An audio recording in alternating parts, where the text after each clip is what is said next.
I want to highlight in particular, again, the fact that there are a number of discriminatory practices, stigma, lack of information, which also impede the access to healthcare.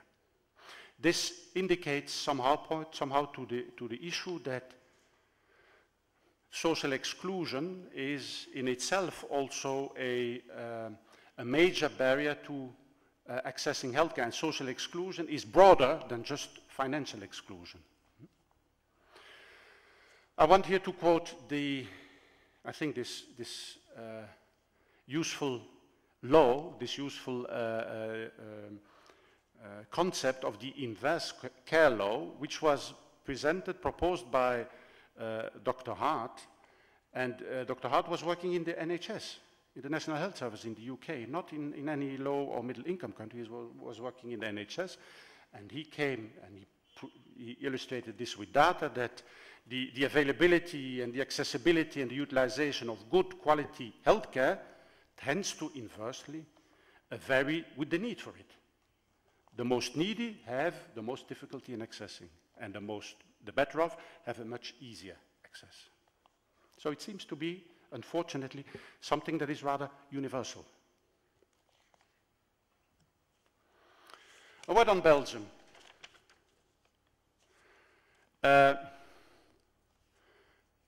There's this Omnio program in Belgium. It is a special program designed to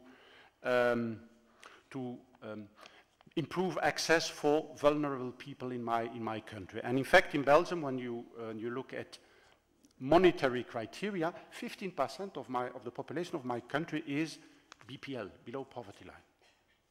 May not appear at first glance when you visit my country, but 1 out of 7 households is living below the poverty line. Now we have a system of social health insurance, but at the time and point of use, people still have to pay co-payments. At the first line, when they visit a general practitioner, some decide not to use care, to forego care, with all the dramatic consequences this implies. If they use care, it may lead to catastrophic health expenditure because of the cost of healthcare. And if people lose, for instance, their jobs, there is very often lack of social protection that provides some kind of compensating revenue. Need for more resources. What are some of the options? And I give here a few examples. Well, increase the efficiency of revenue collection, and there's quite some potential in more effective, efficient, and equitable taxation systems, where income taxation generally in many low and middle income countries is not perhaps insufficiently developed. Income taxation is also something that is politically difficult to implement, because it implies that the better off, the elites, have to pay more than the worse off. But it are the better off and the elites that take the decision, because they are also politically in power. So it's not obvious, but it's clear that this is a track. Reprioritize government budgets, allocate more funds to health. Innovative financing.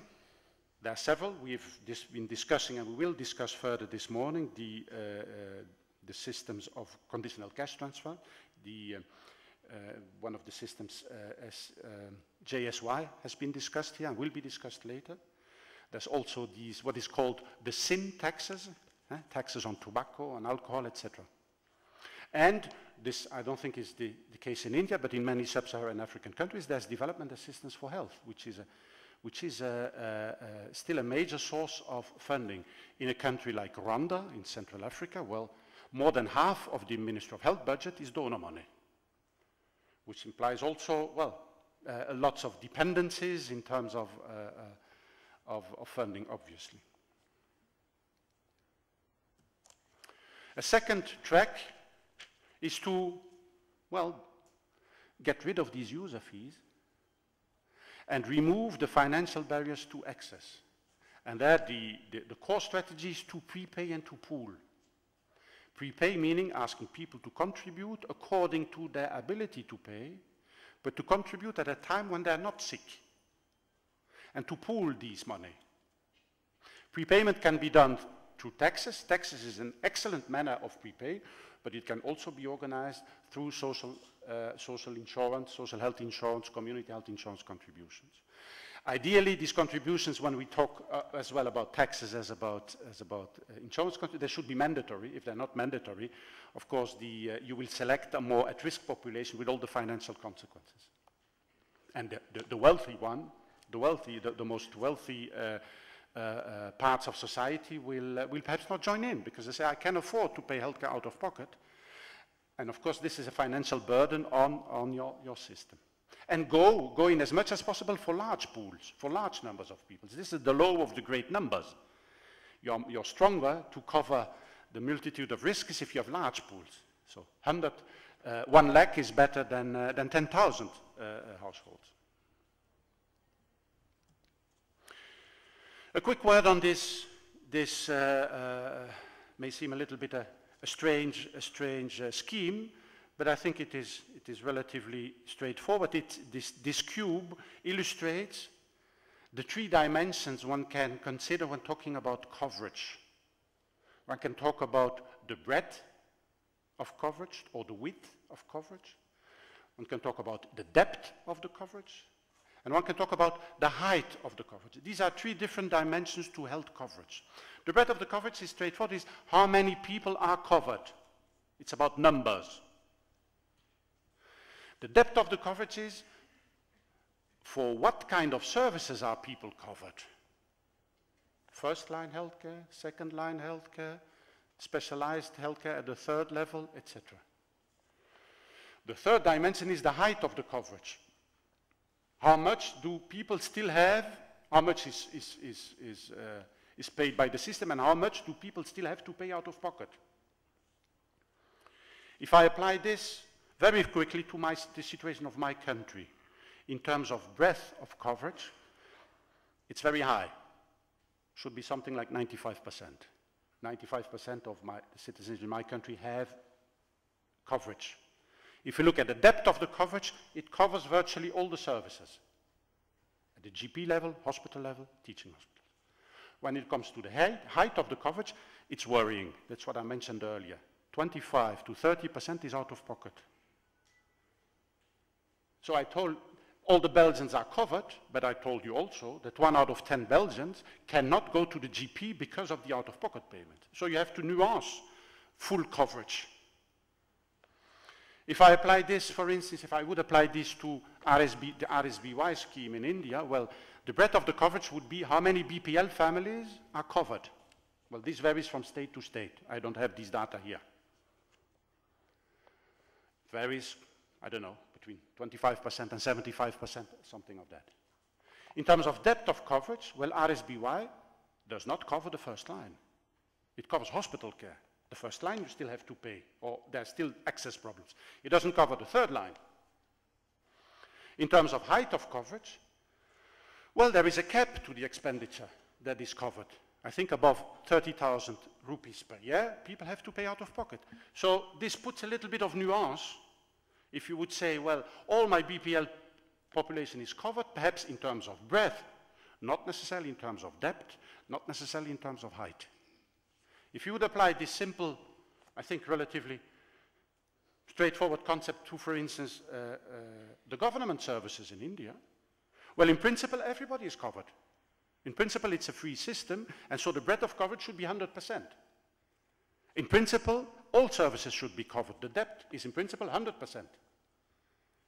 The height of the coverage, there's a little bit nominal fees at hospital level, but in principle, the height of the coverage is very high.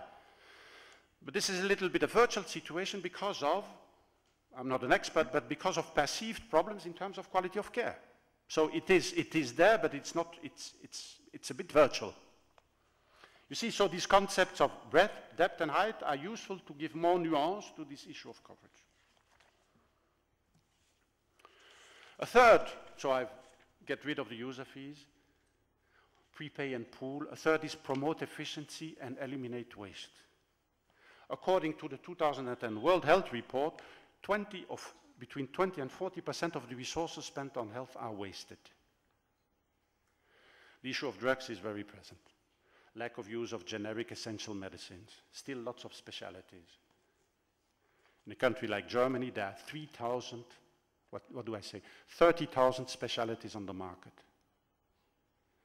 Provider payment systems. Many systems still rely on fee-for-service payments of providers. This is an incentive to multiply acts and to medicalize. After my graduation, I worked for 1 year in a hospital, a big hospital in Antwerp, on the Department of Internal Medicine as a young doctor. And I remember that upon admission of patients in internal medicine, we asked for routine examinations. And you took the lab list and you just say, let me check all the things and let me do an X-ray and these kind as a routine procedure. And of course, there's always something that is abnormal. So you have, for young and experienced, this is an entry. This is highly inefficient. Lots of admissions are inappropriate. People are admitted in hospitals that should not be there. Just 2 days ago, I heard Mr. Selva Kumar, the medical director of the National Rural Health Mission, here in Karnataka, say that there are many pregnant women that are delivering in third-level hospitals, and they should not deliver normal deliveries. They should not deliver there. They should deliver at lower levels in the system. This is an inefficiency.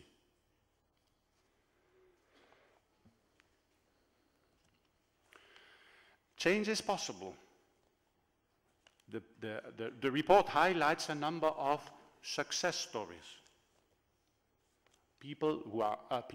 Countries that are not yet entirely there, but that have made substantial progress the last years. What is striking is that it's not only a matter of wealth, of GDP. You have countries with similar levels of health expenditure reach strikingly different results. My colleague Werner Schors has gone through, in a cross-sectional way, through most of the background papers for the WHO report 2010, and what he says is that the most consistent finding, the most consistent element that comes back in the countries that do well is a resolute choice for equity, is a political choice for equity, much more than how much money do I have. What comes also out of the report is that there's no magic bullet. There's no single mix of policies that works everywhere. So copy and paste will not work, which does not mean that one cannot find inspiration in some of the achievements in countries in this part of the world or elsewhere. The strategies that are chosen are very often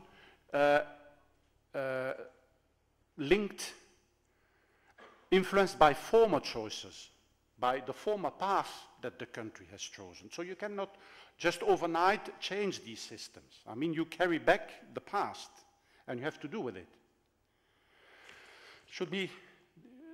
One should also be very pragmatic in these things, and not handling dogmas. And one of the dogmas, luckily, that is getting out of the world is this distinction between the Bismarckian models and the Beveridge models. The Bismarckian model being a model of financing being more based on social health insurance contributions versus it's then opposed to Beveridge models, more tax-based. In reality, you don't have this dichotomy anymore. You have a mix. You have many systems, like in my country, where you have as well social health insurance contributions as tax money. You may have heard this. The Thai are, and I think rightly proud, Thailand has achieved in less than 10 years, has achieved, at least in terms of breadth of coverage, universal coverage. I must admit, I don't know the details today on the depth and the height, but I think they're fairly good.